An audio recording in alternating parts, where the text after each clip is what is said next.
everybody, and welcome to another episode of The Commute. Where I will be your driver. And I will be your passenger. Welcome to our 100th episode. We made it to 100. It's not the food one we said we were going to do for the 100th, but we still got that in the works. No, there was a stretch of like a nap or something in between. Something like that, yeah. We had, we're fresh though. Couple of months. We, like bears, we hibernate. Yeah, it was winter, right? We had the squeaky heater. We can't have the microphone by a squeaky heater. Why not? It is April Fool's Day, and man, I thought, okay, it's been a while. Mm-hmm. There's going to be so many stories out there. About an hour into looking on the internet, you don't know what fucking stories to believe, because it's, they're all these fucking companies like trying to April Fool's Day stuff. One company, we discovered the Force. What else did I get? I got an email. Even my fucking email box, like I can't control. Redbox. Did you get an email from them? I don't know. Probably. I didn't look at mine. They sent me an email about introducing our new pet box. It's a smaller sign, a smaller thing. Still sells DVDs, but of movies that your pet will enjoy and keep them calm. Well, you watch the movie, like, whatever. What else? Now, the one I noticed was Amazon. They changed their front page to like what it looked like in 1999. But as soon as you clicked on it, it went to the regular one. Oh. So. That's dumb. Wonder Woman's plane is on display at the National Air and Space Museum today. But this is like, come on, I just want to look for real fucking internet fucking stories. Like, quit. And then I would see one that was like really cool, and I'd be, is it real? Yeah. Is it not? I don't know. Well, just April Fool's Day. You just don't fact check anything. You just fucking say whatever you want. We can say whatever we want. Okay, well, go to Washington, the National Air and Space Museum, and you can see Wonder Woman's plane. Or not. You never know. You'll bump into it at the very least. Yeah. Or not. But the one thing that I did like was Google Maps. You went onto Google Maps, and they turned any map, any real map. Oh, yeah, to like Pac-Man, right? Into Pac-Man. Yeah, that was pretty cool. So, like... somebody was telling me that. Let's see, here was one of the couple images of the map. So I didn't get to go on my hometown yet, but I think I might go and see if I can win my town. Yeah, I went on there at lunch, and I did like where like my job is. So I like went down all the streets and everything. Dude, it's Pac-Man, like exactly. If I can't go to the town, the map of where I work, and eat the fucking building, I don't want to do it. Doesn't count. This is fucking. It's got to be one giant power pellet. Yeah, just fucking gobble it up, chomp it. It's not gonna make it go away. It's still gonna be still be there. But, okay, so what else? Biohackers successfully inject eyeballs with night vision. So what they did was, you ever see the fish deep in the ocean that have, like they glow in the dark? Sure, yeah, the bioluminescent. Right. They took that stuff and injected it into the eyeballs, like the lower part of the eyeball, and this guy now has night vision. What the fuck is a biohacker? And why is that a thing? They hack biology. No, I mean, it's clever. Those words go together. But why would you, that's your job title? Oh, biohacker? I don't know if it's even really a job. Like if you're getting paid for it. Like hackers don't get paid, right? Honestly, I guess it's not that far off from like those dudes in prison that like, they like tattoo their eyeballs. You ever see that shit? Yeah. That dude like tattooed his eyeballs like fucking red and black. And, oh, Jesus Christ. No, thank you. Let's see. I mean, they call them researchers, but they don't say like they work for the University of shit. They just. So the guy that did it on, he said it was a quick greenish black blur across my vision, and then it dissolved into my eyes. To see if it worked, they went into a dark field to find out what he could see. It started with shapes hung about 10 meters away, and talking the like size of my hand, They were able to do longer distances, recognizing symbols and identifying moving objects against different backgrounds. The other test, they had people go into the woods 50 meters away, and they could figure out where they were even if they were standing up against a tree. For every test they gave him, he scored 100%. Whereas they took people that didn't have night vision for the same test, and they were about 1 out of 3. People that didn't have fucking squid ink in their eyes. So, they were only getting a third of it right. So, it's a thing. You can do it. Okay.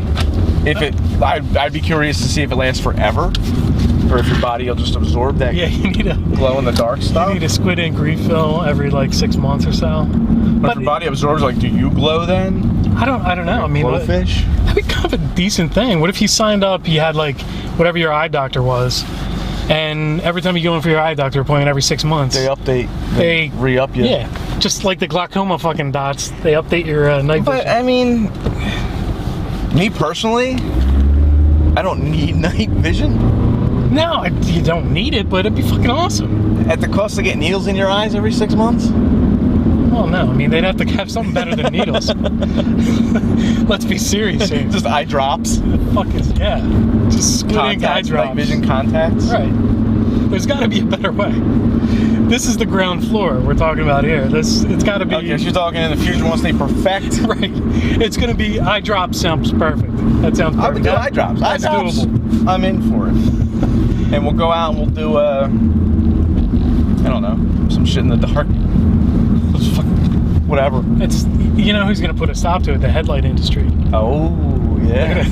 Yeah, because you don't need them. They got a bone to pick.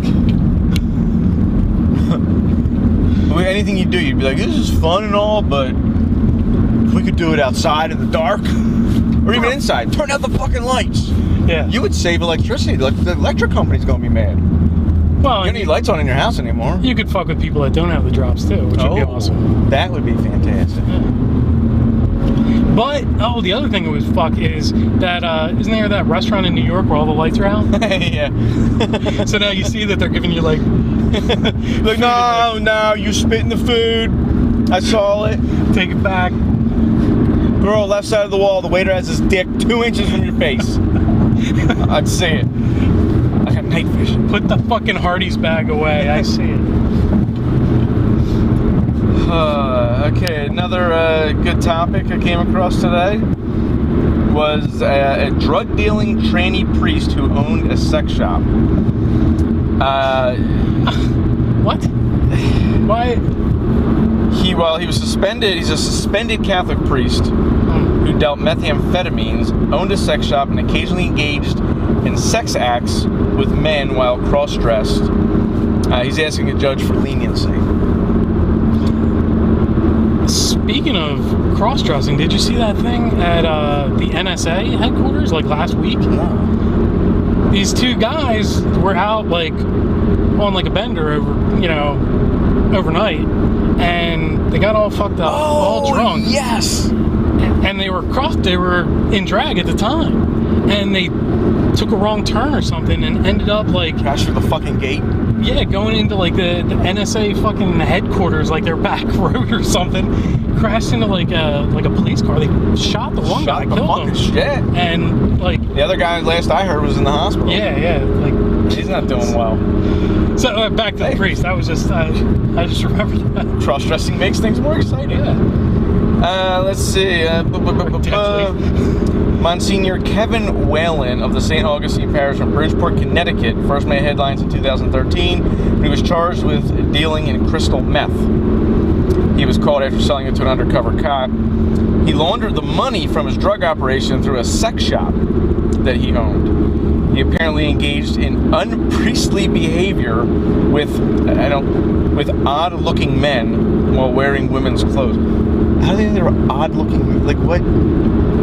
Yeah, what and to who? I mean, it's kind of opinionated, right. Does the writer think they were odd-looking? One, do they have video of this? Right. And you could go through 90% of people would agree. The priest was like, I'd suck your dick, but it's 15 Steve Buscemi's coming out of there.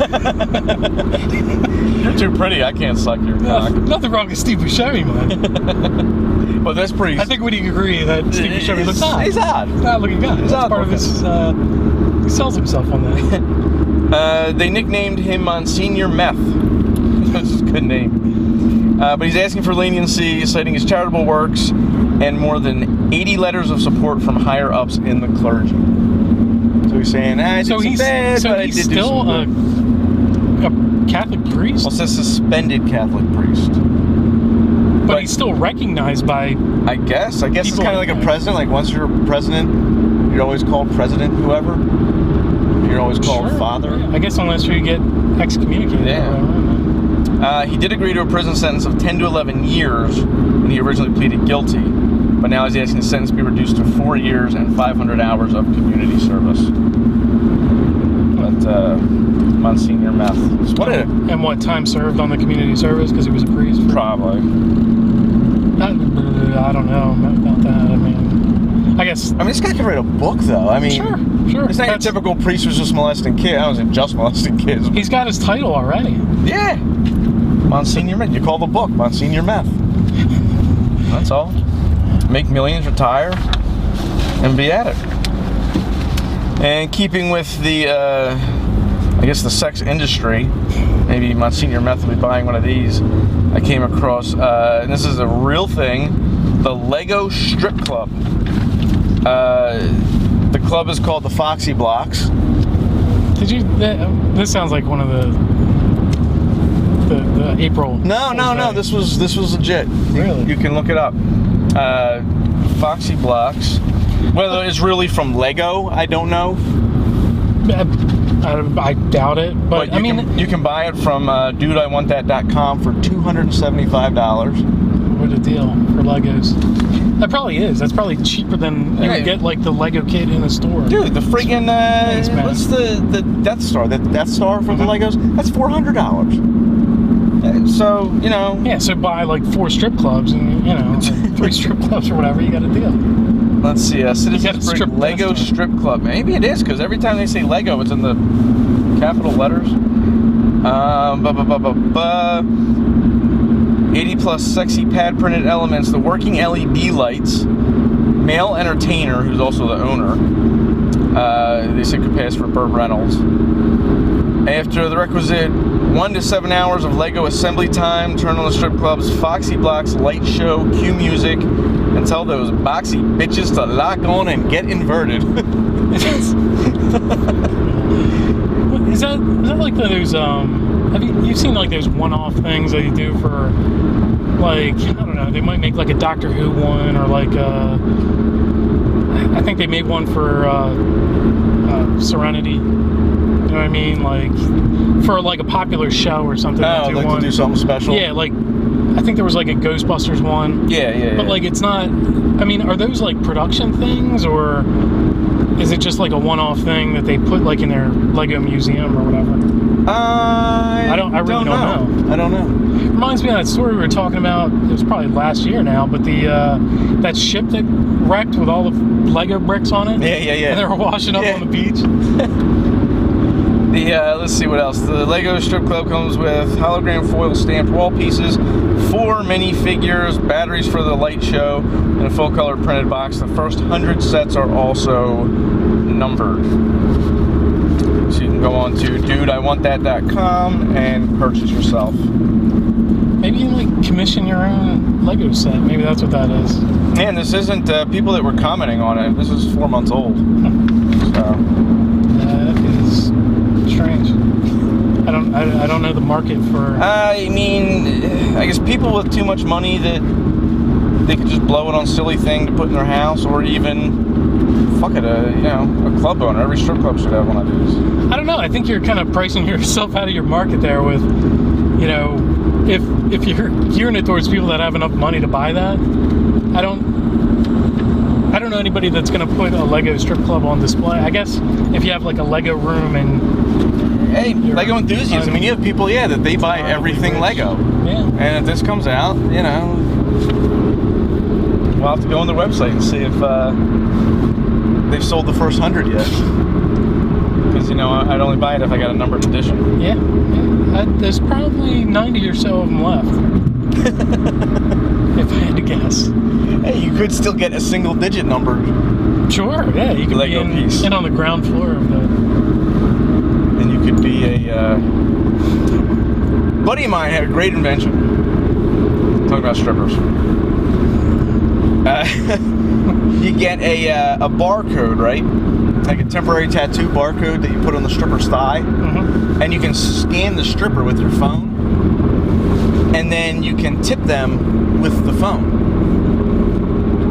Right? You could. That's got to be a thing. I don't know. You know, I probably not a tattoo, Look it up. Like probably just a sticker. Yeah. I don't know. I've never been to a strip club that has that. Well, I mean, you know, now with like credit cards and everything, it's got to be. And his idea was to make it virtually rain on the stripper. It was good. I loved it. I said, you got to do it, man. So we already thought of it. We're copyrighted by doing this. But what else was he saying? And he said you can do like games with it. Like if you tip every stripper in one night, you get, you know, a bonus, 10% of your money back or whatever. Each strip club could have their own app. Yeah. You know, it could have a different theme on it. Called it the Stripper Tipper. I loved it. I thought it was great. Just made me think of it. Yeah. Because of the stripper Tipper. Get yourself a Lego strip club and then go tip some strippers. Yeah. Put you in the mood. I can see where that's going. Yeah. Speaking of going, that's not us. No. No, we are stuck in this for the long haul. Shit. Although I must say, there hasn't been a single like insane person cutting me off or anything. Yeah, I don't know what's going on. Maybe we're distracted with the show. Maybe they've been all around us, but we're blind to it. We're in better spirits when we're. But we won't make everyone else sit in this traffic with us. That is it for today. Definitely make sure you follow us on Facebook, on YouTube. Follow us on Twitter @DriverPassenger, or shoot us an email about anything you want at the Commute Podcast @comcast.net. Hope to see you soon.